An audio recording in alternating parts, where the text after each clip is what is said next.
नमस्कार साथियों, संकल्प क्लासेस बाड़मेर के डिजिटल लर्निंग प्रोग्राम में आपका हार्दिक स्वागत है। आज हम भारतीय इतिहास के पूर्व मध्यकालीन टॉपिक भारत पर मुस्लिम आक्रमणों के बारे में वो पढ़ेंगे। भारत पर मुस्लिम आक्रमण किन मुस्लिमों के द्वारा किए गए और किस क्रम में किए जाते हैं, इसके बारे में हम देखेंगे। भारत पर मुस्लिम आक्रमणों का जो क्रम होता है, सर्वप्रथम भारत पर अरब मुस्लिमों का आक्रमण होता है। अरबों के बाद में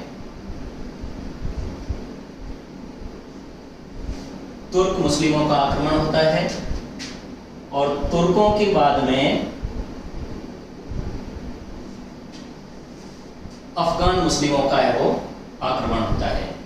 तो भारत पर ये जो मुसलमानों के आक्रमण होते हैं, इन आक्रमणों के उद्देश्य क्या होते हैं? वैसे दो प्रमुख उद्देश्य होते हैं।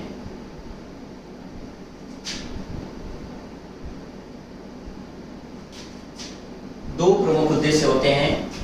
सबसे प्रमुख उद्देश्य होता है भारत से धन को लूटना।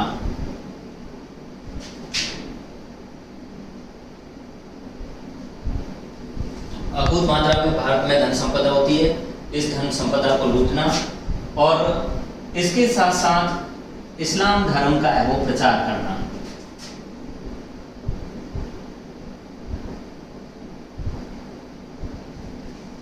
इस्लाम धर्म का प्रचार करना, यह प्रमुख दो उद्देश्य होते हैं भारत पर मुस्लिम आक्रमणों के। अब भारत पर सर्वप्रथम है वो अरब मुस्लिम देशों के अरबियों के द्वारा है वो आक्रमण किया जाता है और प्रथम जो मुस्लिम आक्रमणकारी होता है वह होता है मोहम्मद बिन कासिम। प्रथम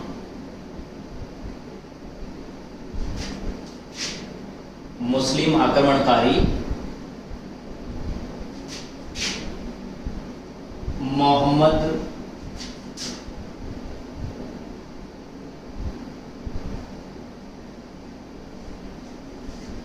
बिन कासिम, यह अरब का होता है और इसके द्वारा है वो भारत पर पहला मुस्लिम आक्रमण किया जाता है और इसने 712 ईस्वी में भारत पर आक्रमण किया।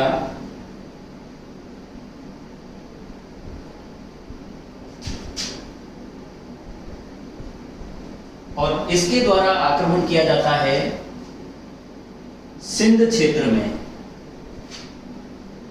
सिंध के पेशावर के सिंध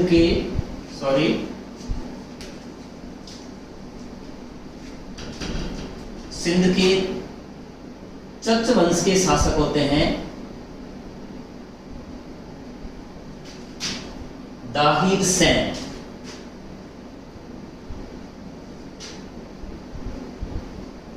सिंध के चच वंश वैसे ब्राह्मण वंश होता है।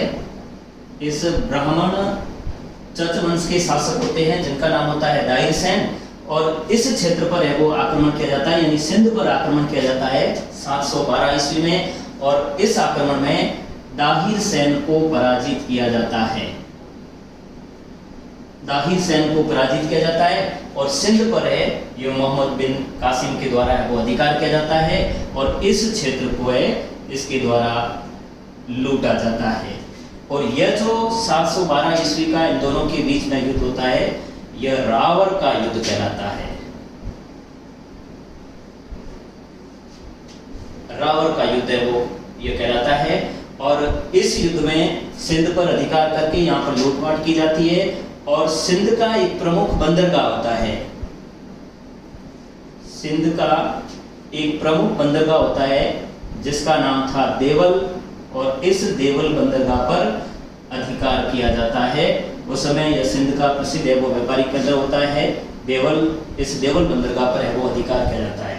हालांकि भारत में यह जो मुस्लिमों के आक्रमण होते हैं, अरबों का जो आक्रमण होता है, यह मोहम्मद बिन कासिम है वो आक्रमणकारी के रूप में आता है, लेकिन इससे पहले भी है भारत में अरब लोग है वो यह उपस्थित होते हैं।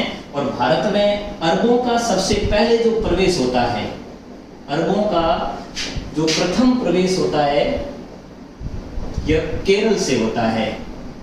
केरल के मालाबार तट पर है, यह व्यापारियों के रूप में है वो, व्यापारियों के रूप में, यानी इस आक्रमण से पहले भी है अरबों का भारत से वो संपर्क होता है और अरबों का प्रथम प्रवेश है वो केरल के मालाबार तट से होता है और व्यापारियों के रूप में यह भारत में वो प्रवेश करते हैं और उसके बाद में यह आक्रमण होता है। वैसे इस आक्रमण का प्रमुख उद्देश्य ये होता है, या इस आक्रमण का जो प्रमुख कारण होता है जो सिंध पर आक्रमण किया जाता है, ऐसा कहा गया है, वैसे इस आक्रमण का जो उल्लेख मिलता है वह उस समय का एक अरबी भाषा का ग्रंथ है, अरबी भाषा का एक ग्रंथ है जिसका नाम था चचनामा। चचनामा मूलतः यह अरबी भाषा में लिखा गया है, लेकिन वर्तमान में इस अरबी भाषा में लिखित चचनामा की है यह प्रति है वो उपलब्ध नहीं है। और कालांतर में इसका जब फारसी अनुवाद किया गया, फारसी अनुवाद कूफी नाम का एक लेखक होता है, इस कूफी के द्वारा है वो इस चचनामा का है वो फारसी में अनुवाद किया गया। इसमें यह प्रति जो है यह उपलब्ध है और इसमें इस आक्रमण का है वो उल्लेख मिलता है। और सिंध पर आक्रमण करने का अरबों का ये जो प्रमुख कारण यह होता है कि अरबों का व्यापार है वो श्रीलंका की ओर होता है और श्रीलंका से है अरब व्यापारी अपने पानी के जहाज भरकर है यह सिंध से वो गुजर रहे होते हैं, यह सिंध से है, यह सिंध के बंदरगाह के पास से वो गुजर रहे होते हैं और अरबों के रास्ते यह अरब की ओर जा रहे होते हैं। और सिंध के पास में यहाँ पर इन अरब व्यापारियों के जो श्रीलंका से जहाज आए थे, इनको सिंध बंदरगाह के पास में समुद्री डाकुओं के द्वारा है वो लूटा जाता है, समुद्री डाकुओं के द्वारा है वो लूटा जाता है। जब समुद्री डाकुओं के द्वारा अरबों व्यापारियों को लूटा गया तो अरब के जो गवर्नर होते हैं हल्लाज और अरब जगत के जो खलीफा होते हैं वलीद, उनके द्वारा है यह सिंध के शासक से दाहिर सैन से है इसका है वो स्पष्टीकरण मांगा और इसका है वो हर्जाना मांगा। दाहिर सैन के द्वारा कोई जवाब नहीं दिया गया तो मोहम्मद बिन कासिम के नेतृत्व में 712 ईस्वी में यह भारत पर है वो आक्रमण किया जाता है और इस तरह से है वो यह चच वंश के राजा दाहिर सैन को पराजित किया जाता है और इन बंदरगाहों को है वो लूटा जाता है। और इसका जो उल्लेख मिलता है ये अरबी भाषा में लिखित चचनामा में इसका है वो उल्लेख मिलता है। अब इस आक्रमण के दौरान यह उल्लेख मिलता है इस चचनामा में भी, चचनामा में, और गौरी शंकर हीराचंद ओझा, गौरी शंकर हीराचंद ओझा के द्वारा जो समय का इतिहास लिखा गया है इसमें यह जानकारी मिलती है कि इस मुस्लिम आक्रमणकारी के द्वारा मोहम्मद बिन कासिम के द्वारा जो यह भारत पर आक्रमण किया जाता है, इस आक्रमण के दौरान मोहम्मद कासिम के द्वारा है बड़ी नृशंसता है वो की जाती है और यह उल्लेख मिलता है कि इस आक्रमण के दौरान मोहम्मद बिन कासिम ने इस सिंध क्षेत्र में इतनी नृशंसता दिखाई कि 17 वर्ष से अधिक आयु वाले जो पुरुष होते हैं उन सभी को है वो इसके द्वारा नृशंसता से वो कत्ल कर दिया जाता है और स्त्री और जो बच्चे होते हैं उनको है वो दास बनाया जाता है, उनको है वो बंदी बनाया जाता है और खूब मात्रा में है वो धन दौलत है यहाँ से है वो लूट कर है वो ले जाई जाती है। और इस आक्रमण के दौरान दाहिर सैन की तो मृत्यु हो जाती है और दाहिर सैन की एक पत्नी होती है, पत्नी थी जिसका नाम था रानी बाई। इस रानी बाई के द्वारा यहाँ पर जोहर किया जाता है, अग्नि को समर्पित किया जाता है और यह भारतीय इतिहास का प्रथम जोहर कहलाता है, तथा चचनामा और गौरीशंकर हीराचंद ओझा के द्वारा लिखित ग्रंथों में यह भी उल्लेख मिलता है कि दाहिर सेन की एक अन्य पत्नी थी जिसका नाम था लाडी बाई। लाडी बाई दाहिर सेन की पत्नी होती है। इस पत्नी को और इसकी दो बेटियां होती है। इसकी दो बेटियां होती है, एक का नाम होता है प्रमल देवी, प्रमल देवी, और एक का नाम होता है सूर्य देवी। इन दो बेटियों को और लाडी बाई को है वो बंदी बनाया जाता है। लाडी बाई से वो उसके द्वारा विवाह कर लिया जाता है और इन बेटियों को प्रमल देवी और सूर्य देवी को भी इसके द्वारा है वह बंदी बनाकर अरब जगत के खलीफा वलीद के पास में है वो भेजा जाता है। वलीद के पास में है वो भेजा जाता है। इस ग्रंथों में यह उल्लेख मिलता है कि प्रमल देवी और सूर्य देवी ने अपने वंशजों की जो हत्या की गई थी, अपने पिता आदि की हत्या का बदला लेने के लिए, यह जब प्रमल देवी और सूर्य देवी को खलीफा वलीद के सामने पेश किया जाता है तो प्रमल देवी और सूर्य देवी के द्वारा यह महमूद बिन कासिम के विरुद्ध यह आरोप लगाया जाता है कि उनकी पवित्रता को खलीफा के पास में भेजने से पूर्व इन दोनों की पवित्रता को है वो भंग कर दिया गया है। अब वह खलीफा वलीद के योग्य है वो नहीं रही। तो इस बात में खलीफा वलीद है वो यह अत्यधिक क्रोधित होता है और उसके द्वारा आदेश दिया जाता है कि जहां कहीं भी मोहम्मद बिन कासिम हो उसको बंदी बनाया जाए और बंदी बनाकर एक बैल को मारकर और उसके खाल उतारकर उस खाल में वो उसको है वो बंद करके उसके सामने वो पेश किया जाए और उनके सैनिकों के द्वारा ऐसा ही किया जाता है। और इस तरह से जब उसको उसके सामने वो इस बैल की खाल में वो खाल में लाकर है वो उसके है वो लाया जाता है तो उसकी वजह से मृत्यु हो जाती है। प्रमल देवी और सूर्य देवी है वो बहुत खुश होती है कि हमने हमारे है जो इसके द्वारा है वो मृत्यु की गई थी हमारे वंशजों की, उसका बदला ले लिया गया है। तब खलीफा वलीद को है वो गुस्सा आता है और इनकी भी है वो हत्या कर दी जाती है। इसका उल्लेख वैसे चचनामा और गौरीशंकर हीराचंद ओझा के द्वारा है लिखित इन ग्रंथों में यह उल्लेख मिलता है।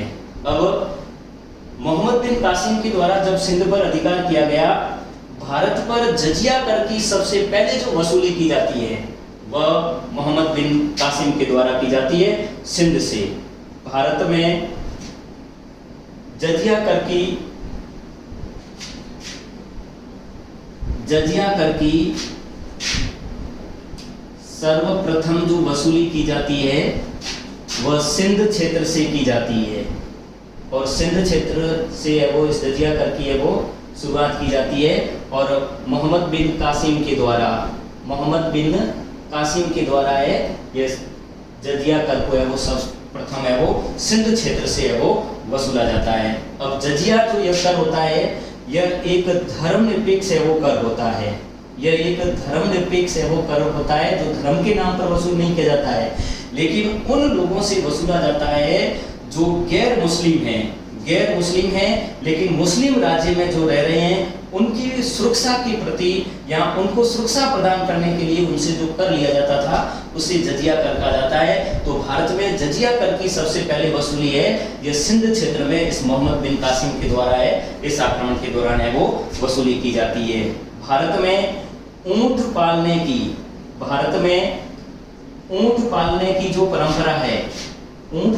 जो परंपरा है यह मोहम्मद बिन कासिम के द्वारा या अरबों के द्वारा है वो शुरू की जाती है और अरबों के द्वारा ही भारत में खजूर की खेती की शुरुआत की जाती है। भारत में खजूर की खेती की शुरुआत है यह भी इन अरबों के द्वारा है वो की जाती है और इन अरबों के द्वारा भारत में एक नया प्रकार का सिक्का चलाया जाता है दिरहम नामक सिक्का भी यह इनके द्वारा है वो चलाया जाता है। दिरहम नामक है वो नई मुद्रा है वो इनके द्वारा चलाई जाती है। वैसे अरब देश की है वर्तमान में भी मुद्रा है वो दिरहम होती है। और मोहम्मद बिन कासिम के द्वारा जब भारत पर आक्रमण किया गया तो मोहम्मद बिन कासिम या ये अरब लोग है भारत से कई गुप्त काल में जो ज्ञान विज्ञान ज्योतिष और गणित पर जो कई पुस्तकें लिखी गई थी उन पुस्तकों को यह अपने साथ ले जाते हैं जिनमें प्रमुख जो पुस्तकें होती है वह होती है ब्रह्मगुप्त की ब्रह्म स्फुट सिद्धांत, ब्रह्म स्फुट सिद्धांत और खंडन खाद्य। इन पुस्तकों को है ये अरब लोग है, ये भारत से है वो अरब ले जाते हैं, वहां पर इनका है वो अरबी में अनुवाद किया जाता है। और अरबों का जो संपर्क है यह यूरोपियों से होता है, यानी यूरोपीय लोगों का संपर्क है यह अरबों से होता है। फिर इन ब्रह्मस्फुट सिद्धांत और खंडन खाद्य में भारतीय जो ज्योतिष का ज्ञान होता है, भारतीय जो खगोल, भारतीय विज्ञान और गणित का जो ज्ञान होता है यह अरबों के माध्यम से है यूरोप पहुंचता है, और यूरोप से है यह पूरे विश्व में वो फैलता है। तो इस तरह से अरब लोगों के द्वारा है इस प्रकार के ग्रंथ को ले जाकर है वो यह यूरोपियों के संपर्क में आते हैं, और भारत का यह ज्ञान है यह यूरोप तक है वो पहुंचता है। 713 ईस्वी में मोहम्मद बिन कासिम के द्वारा मुल्तान पर आक्रमण किया जाता है। मुल्तान पर आक्रमण किया जाता है, वर्तमान में पाकिस्तान में स्थित स्थल है। इस मुल्तान पर आक्रमण किया गया और मुल्तान पर आक्रमण करके यहाँ इस क्षेत्र पर अधिकार किया जाता है और यहाँ पर खूब मात्रा में धन दौलत है वो लूटा जाता है। ऐसा कहा जाता है कि मुल्तान से इन्होंने भारी मात्रा में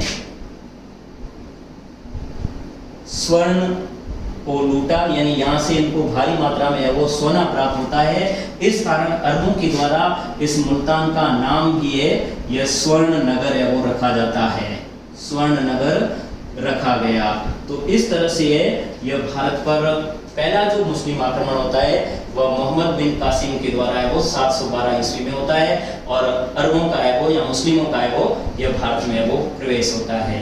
अब इन मुस्लिम आक्रमणों के बाद में, यानी अरबों के आक्रमणों के बाद में भारत में तुर्कों के आक्रमण होते हैं। तो आज हम वो इतना ही पढ़ेंगे, और जल्दी ही अगले वीडियो में हम वो तुर्क और अफगानों के द्वारा किस तरह से भारत पर आक्रमण किया जाता है और किन किन क्षेत्रों पर अधिकार किया जाता है वह पढ़ेंगे। तब तक के लिए आज हम मुस्लिम आक्रमणकारी महमूद गजनवी के द्वारा जो भारत पर आक्रमण किया गया था उसके बारे में अध्ययन करेंगे। महमूद गजनवी यह तुर्क आक्रमणकारी होता है।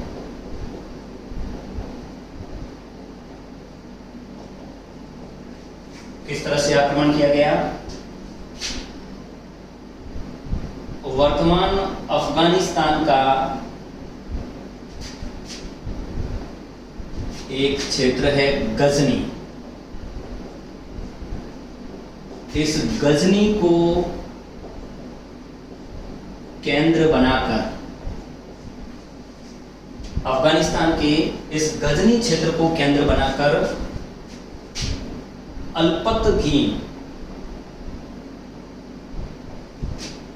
अल्पतगीन के द्वारा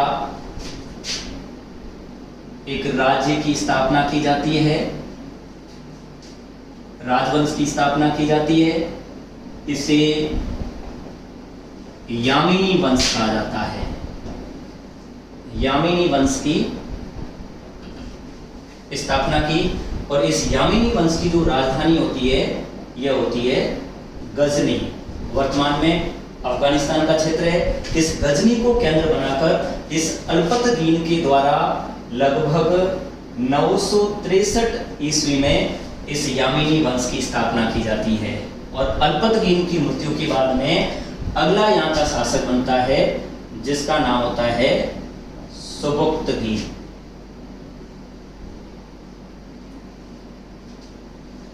सुबुक्तगीन भारत पर प्रथम तुर्क आक्रमणकारी होता है। सुबुक्तगीन है यह भारत पर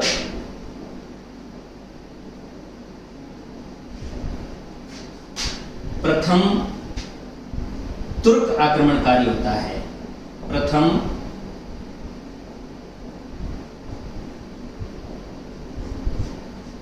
तुर्क आक्रमणकारी होता है, यानी तुर्कों का भारत पर पहली बार जो आक्रमण होता है वह सुबुक्तगीन के नेतृत्व में होता है। और सुबुक्तगीन के द्वारा इसके नेतृत्व में 986 ईस्वी में सिंध के पेशावर का शासक होता है, पेशावर के हिंदू शाही वंश का शासक होता है। हिंदू शाही वंश के शासक होते हैं जयपाल। इस जयपाल को पराजित किया गया। यह आक्रमण 986 ईस्वी में होता है। भारत पर पहला जो तुर्की आक्रमणकारी होता है वह सुबुक्तगीन होता है, और इस सुबुक्तगीन के द्वारा सिंध के पेशावर के हिंदू शाही वंश के शासक होते हैं इस जयपाल को है वो पराजित किया, और इस क्षेत्र पर है वो अधिकार किया गया। और इस समय इस हिंदू शाही वंश की जो राजधानी होती है वह होती है वेहिंद। वेहिंद। अब सुबुक्तगीन की मृत्यु हो जाती है, और सुबुक्तगीन की मृत्यु के बाद में अगला जो तुर्क शासक बनता है, गजनी का जो शासक बनता है वह महमूद गजनवी होता है। और महमूद गजनवी के द्वारा है भारत पर है वो क्रमशः है वो कई बार है वो आक्रमण किए जाते हैं, और किस तरह से इसके द्वारा आक्रमण किए गए यह पढ़ते हैं।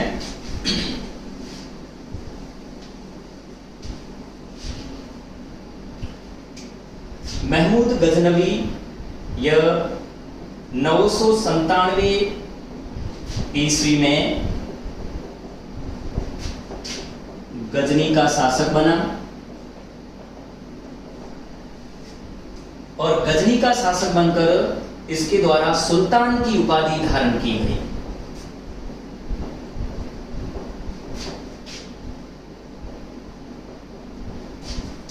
और सुल्तान की उपाधि धारण करने वाला विश्व का जो पहला व्यक्ति होता है, पहला शासक होता है वह महमूद गजनवी होता है। यानी सुल्तान की उपाधि धारण करने वाला यह विश्व का प्रथम व्यक्ति होता है। विश्व का प्रथम व्यक्ति और शासक है यह महमूद गजनवी होता है, जिसने वो सुल्तान की उपाधि धारण की।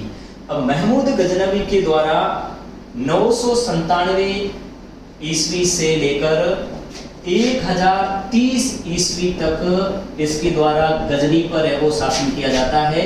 यह गजनी का शासक रहता है, और इस दौरान इस महमूद गजनवी के द्वारा 1001 ईस्वी से लेकर 1027 ईस्वी तक इसके द्वारा भारत पर है वो बार क्रमशः आक्रमण किए जाते हैं, और भारत पर इसके द्वारा 17 बार आक्रमण किए गए। भारत पर 17 बार आक्रमण है वह गजनवी के द्वारा है वो किया जाता है। और इसके द्वारा प्रथम आक्रमण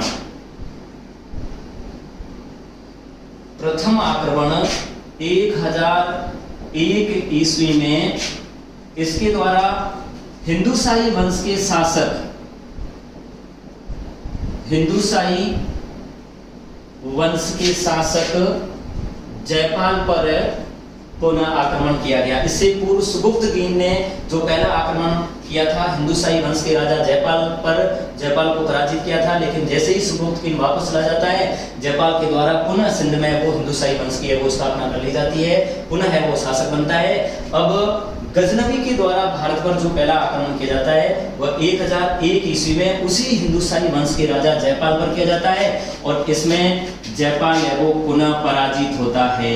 इस युद्ध में भी यह जयपाल पराजित होता है, और जब यह पुनः पराजित होता है अब इस अपमान को यह सहन नहीं कर पाता है, और इस जयपाल के द्वारा आत्महत्या कर ली जाती है। और जयपाल के बाद में अगला शासक बनता है आनंदपाल। तो यह पहला आक्रमण 1001 ईस्वी में हिंदू शाही वंश के राजा जयपाल पर किया जाता है। इसका दूसरा जो प्रमुख आक्रमण होता है वह होता है 1004-5 ईस्वी में मुल्तान पर, पाकिस्तान के मुल्तान क्षेत्र पर आक्रमण होता है, और यहाँ के एक मुस्लिम शासक होते हैं दाऊद को पराजित किया जाता है। मुस्लिम आक्रमणकारी दाऊद को है वो पराजित किया जाता है।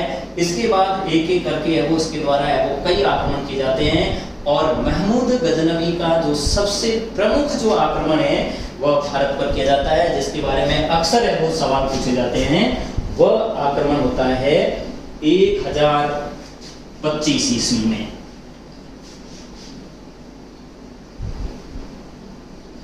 इन आक्रमणकारियों का प्रमुख उद्देश्य होता है धन को लूटना, और इनको पता होता है कि भारत में जो प्राचीन मंदिर है उन मंदिरों में अकूत मात्रा में धन संपदा जो पड़ी है उनको लूटने के लिए महमूद गजनवी के द्वारा सबसे प्रमुख आक्रमण किया जाता है। 1025 ईस्वी में गुजरात के सोमनाथ मंदिर पर आक्रमण किया जाता है। सोमनाथ मंदिर जो प्राचीनतम शिव मंदिर होता है, प्राचीनतम शिव मंदिर होता है, इस मंदिर पर आक्रमण किया जाता है और सोमनाथ मंदिर को ध्वस्त किया जाता है और यहाँ से अकूत मात्रा में धन संपत्ति को है यहाँ से है वो लूटा जाता है। इस समय गुजरात में शासक होते हैं चालुक्य वंशी शासक।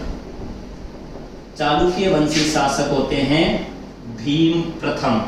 इस भीम प्रथम के द्वारा प्रतिरोध किया जाता है, लेकिन भीम प्रथम को भी है वो पराजित किया जाता है। और इस समय चालुक्य वंश की राजधानी होती है अनिलवाड़ा। भीम प्रथम को पराजित करके इस अनिलवाड़ा को भी है वो लूटा जाता है और यहाँ से अकूत मात्रा में धन संपत्ति है वो यह लूट कर है वो ले जाया जाता है। महमूद गजनवी के इस आक्रमण के समय महमूद गजनवी का एक प्रमुख दरबारी इतिहासकार होता है अलबरूनी।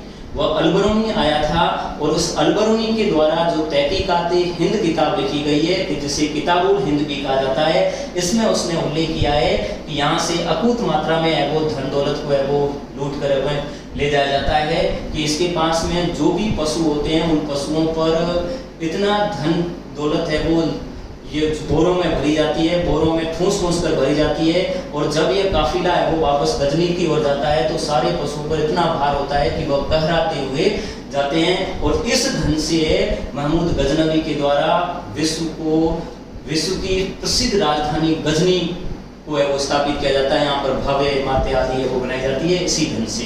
तो 1025 ईस्वी में यह आक्रमण किया जाता है। जब यह आक्रमण करके इसके द्वारा जो धन दौलत है वो लूट लिया जाता है और यह जो ले जाया जाता है गजनी की ओर, बीच रास्ते में इस धन को ले जाते वक्त पंजाब के आसपास के क्षेत्र में, पंजाब के क्षेत्र में जाटों के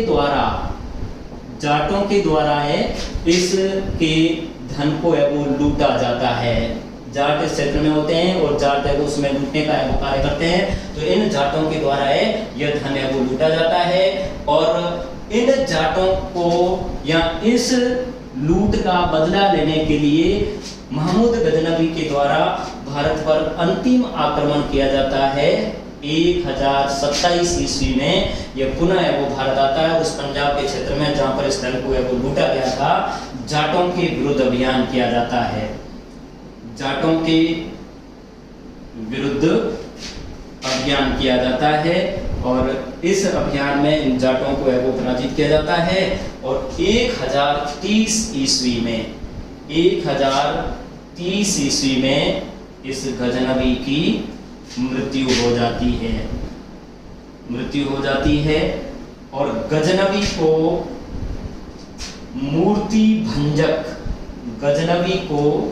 मूर्ति भंजक या बुत सिकन भी कहा जाता है। इसने खूब सारे मंदिरों को लूटा था, मूर्तियों को है वो तोड़ा था, इसका मूर्ति भंजक और बुत सिकन भी है वो कहा जाता है। और महमूद गजनवी के प्रमुख जो दरबारी इतिहासकार होते हैं उन इतिहासकारों के द्वारा जो पुस्तकें लिखी गई थी उन पुस्तकों से इस समय के बारे में जो जानकारी मिलती है, जिनमें सबसे प्रमुख होता है अलबरूनी। अलबरूनी ने तहकीकात ए हिंद पुस्तक लिखी थी जिसे किताब उल हिंद भी कहा जाता है। यह अल-बरूनी है वो महमूद गजनवी का प्रमुख दरबारी इतिहासकार होता है। एक होता है कुतुबी, इस कुतुबी के द्वारा तारीख ए यामिनी नामक है वो ग्रंथ लिखा गया। एक था फिरदौसी के द्वारा शाहनामा ग्रंथ लिखा जाता है। और एक होता है वेहाकी, इसके द्वारा तारीख ए सुबुक्तगीन ग्रंथ है वो लिखा जाता है। इन इतिहासकारों के द्वारा जो ग्रंथ लिखे जाते हैं इसमें उस समय की है वो जानकारी मिलती है। महमूद गजनवी के द्वारा है जो वहां पर आक्रमण किए गए, या महमूद गजनवी के समय की जो जानकारी मिलती है वह इन इतिहासकारों के लेखों से वो मिलती है। अल-बरूनी ने तहकीकात हिंद लिखा था जिसे किताबुल हिंद भी कहा जाता है। कुतुबी के द्वारा तारीख यामिनी की रचना की गई थी, फिरदौसी के द्वारा शाहनामा की रचना की गई थी, और बेहाकी के द्वारा तारीख सुबुक्तगीन की वो रचना की गई थी। यह इस समय की इतिहास की जानकारी के प्रमुख है वो स्रोत होते हैं। और अल-बरूनी है यह गजनवी के साथ है वो यह भारत भी है वो आता है, जिसने भारत के इतिहास के बारे में वो लिखा है, तहकीकात हिंद या किताबुल हिंद के बारे में वो लिखा है। तो आज इतना ही, अगले वीडियो में वो शीघ्र हाजिर होंगे, तब तक के लिए नमस्कार।